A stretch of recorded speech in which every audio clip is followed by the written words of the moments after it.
വഖഫ് ബില്ലിനെതിരെ നടത്തുന്ന പ്രതിഷേധം സർക്കാരിനെതിരെയാകാം. എന്നാൽ സഹോദര മതത്തിനെതിരെയായാലോ?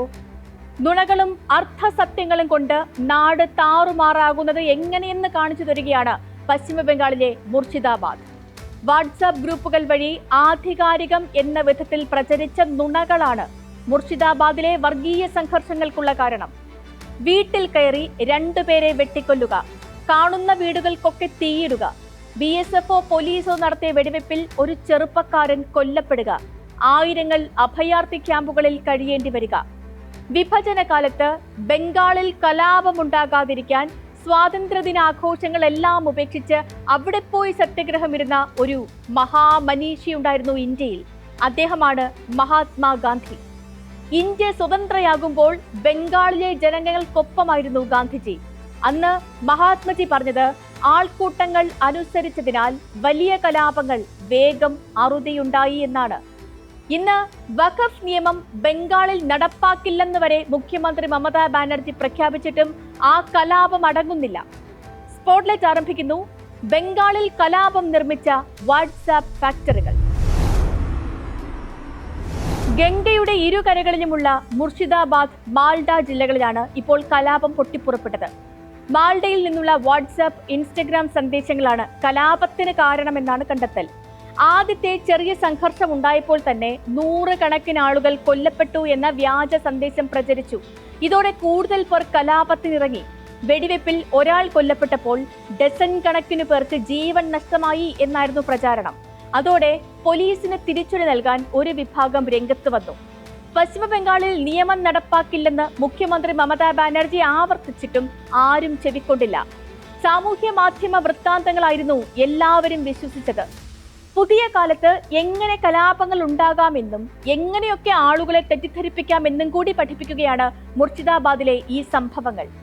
ആ പ്രദേശത്ത് ഒരിക്കൽ പോലും വന്നിട്ടില്ലാത്തവർക്ക് പോലും ഒരു കലാപത്തിന് കാരണമാകാൻ കഴിയും. 100 കണക്കിന് ആളുകൾ വെടിയേറ്റ് മരിച്ചു എന്ന് ഒരു നുണ പ്രചരിപ്പിച്ചാൽ മാത്രം മതി. യഥാർത്ഥത്തിൽ മുർഷിദാബാദിൽ 3 പേരാണ് കൊല്ലപ്പെട്ടത്. ഒരു പിതാവും പുത്രനും. ഇരുവരെയും ആൾക്കൂട്ടം ആക്രമിച്ചു കൊന്നു. ഒരു ചെറുപ്പക്കാരൻ വെടിയേറ്റ് മരിച്ചു. വെടിവച്ചിട്ടില്ലെന്നും BSF ആകാമെന്നും പോലീസ് പറയുന്നു.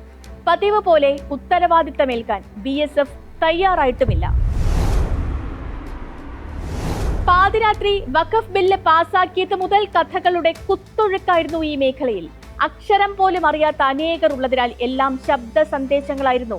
ബില്ല് പാസ്സായതോടെ പള്ളികളും മദ്രസകളും സ്കൂളുകളും മാത്രമല്ല വീടുകൾ വരെ നഷ്ടപ്പെടുമെന്ന് പ്രചാരണമുണ്ടായി. ഇത്തരം പ്രചാരണങ്ങൾക്ക് പിന്നിൽ തീവ്ര സംഘടനകളെ സംശയിക്കുകയാണെന്ന് പോലീസ് പറയുന്നു. പ്രചാരണം എത്രമാത്രം ആഴത്തിലെത്തി എന്ന് മനസ്സിലാക്കുന്നതിനാൽ പോലീസിനും ഇന്റലിജൻസ് സംവിധാനങ്ങൾക്കും വീഴ്ചയുമുണ്ടായി. നുണപ്രചാരണങ്ങളെക്കുറിച്ച് പലരും മുന്നറിയിപ്പ് നൽകിയിട്ടും പോലീസ് അത് കാര്യമാക്കിയതുമില്ല. ഇപ്പോഴും ഉറവിടം കണ്ടെത്താൻ കഴിഞ്ഞില്ല എന്നത് സൈബർ പോലീസിന് സംഭവിച്ച വലിയ വീഴ്ചയാണ്. നുണകൾ പ്രചരിച്ചത് ഏതെങ്കിലും ഒരു മതവിഭാഗത്തിലോ സമുദായത്തിലോ മാത്രമായിരുന്നില്ല.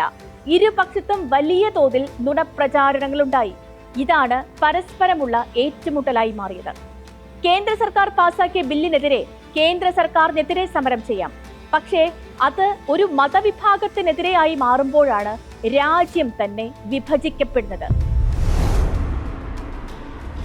വലിയ തോതിൽ നുണകൾ പ്രചരിക്കാനും കലാപമുണ്ടാകാനും കാരണമായത് ഈ ബില്ലിലെ അവ്യക്തതകളാണ്. ഈ ബില്ല് എന്തിനു കൊണ്ടുവന്നു എന്ന് മുതലുള്ള ചോദ്യങ്ങൾക്ക് ഒരു ഉത്തരവും നൽകാൻ കേന്ദ്ര സർക്കാരിന് ഇതുവരെ കഴിഞ്ഞിട്ടില്ല. എല്ലാ മതവിഭാഗങ്ങൾക്കും ലക്ഷക്കണക്കിന് ഏക്കർ സ്ഥലവും സ്ഥാവര ജംഗമ വസ്തുക്കളുമുണ്ട്.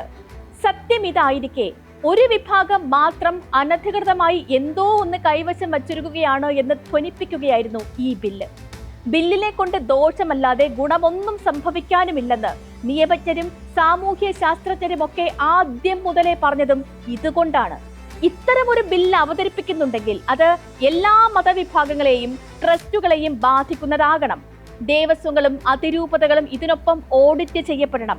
അല്ലാതെ ഒരു മതത്തെ മാത്രം ലക്ഷ്യമിട്ട് കൊണ്ടുവരുന്ന നിയമത്തെ പരിഷ്കരണം എന്ന് വിളിക്കാൻ കഴിയില്ല.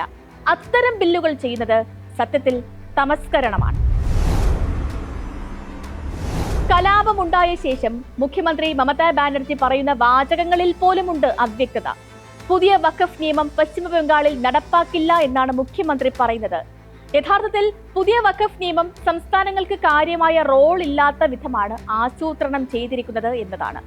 രാജ്യത്തെ മുഴുവൻ വഖഫ് സ്വത്തുക്കളും രജിസ്റ്റർ ചെയ്യേണ്ടത് കേന്ദ്രീകൃത പോർട്ടലിലാണ്. നിയമം നിലവിൽ വന്ന് 6 മാസത്തിനുള്ളിൽ അങ്ങനെ രജിസ്റ്റർ ചെയ്തില്ലെങ്കിൽ പിന്നീട് ആ സ്വത്ത് വഖഫായി കണക്കാക്കില്ല. ഇങ്ങനെ ഒരു നിയമം ഉള്ളപ്പോൾ ബംഗാളിൽ മാത്രമായി എങ്ങനെയാണ് അത് നടപ്പാക്കാതിരിക്കാൻ കഴിയുക?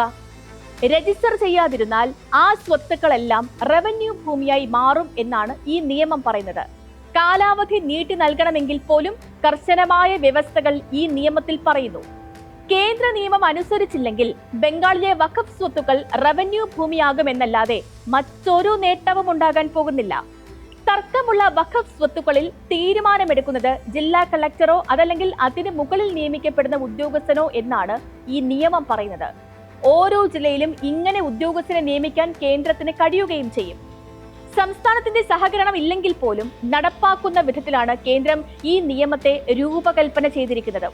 കലാപകാരികൾ പറയുന്നതിൽ മാത്രമല്ല കേന്ദ്ര സംസ്ഥാന സർക്കാരുകൾ പറയുന്നതിലും വ്യക്തതയില്ല. ബില്ല് കൊണ്ട് എന്ത് ഗുണമാണെന്ന് പറയാൻ കേന്ദ്രത്തിനോ ബില്ല് നടപ്പാക്കാതിരിക്കുന്നത് എങ്ങനെയെന്ന് പറയാൻ സംസ്ഥാനത്തിനോ കഴിയുന്നില്ല. ഈ സാഹചര്യത്തിലാണ് തീവ്ര നിലപാടുള്ളവരുടെ സാമൂഹിക മാധ്യമ സർവകലാശാലകൾ ജനത്തിന് കലാപത്തിന് സജ്ജമാകുന്നത്.